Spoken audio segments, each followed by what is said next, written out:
Hello guys, দেখো আজকে আমি একটা যাচ্ছি আমার মাসির মেয়ের অন্নপ্রাশনে। দেখো আজকে সবাই এখন এক এক করে বেরিয়ে আমরা দুটো পিক তুলে নিলাম।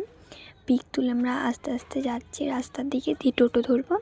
সকাল সকাল এসে ঘুম চোখে তারপর কি রানিং মেকআপ করেছি, এখন টোটো ধরবো। এখন রাস্তার ওই পারে যাচ্ছি, কিন্তু টোটোতে আমরা টোটো পেয়ে গেছি, টোটোর উপরে উঠে গেছি। এদিকে আমরা মাসি বসেছি, ওদিকে দিদা দাদু বসে আমরা টোটোর উপরে দুটো পিক তুললাম।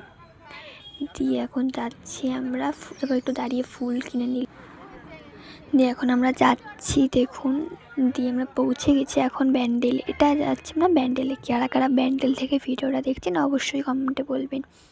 দিয়ে আমরা কি হলদির ওখানে কি দুটো পিক তুললাম, কি সুন্দর সাজিয়েছে গাইস, হেবি সুন্দর হয়েছে। আমরা পিক তোলার পর একটু ওখানে পুজো দিচ্ছিলো সবাই, পুজো দিতে ওখানে পুজোর ওখানে গেলাম। দিয়ে ঘুরে নিয়ে ওখানে মিষ্টিতে পুজো, এই বোনটার এখন অন্নপ্রাশন, ও ভাত খাবেন। দিয়ে আমরা মেন কোর্সে বসে গেছিলাম, খেয়ে দিয়ে আমরা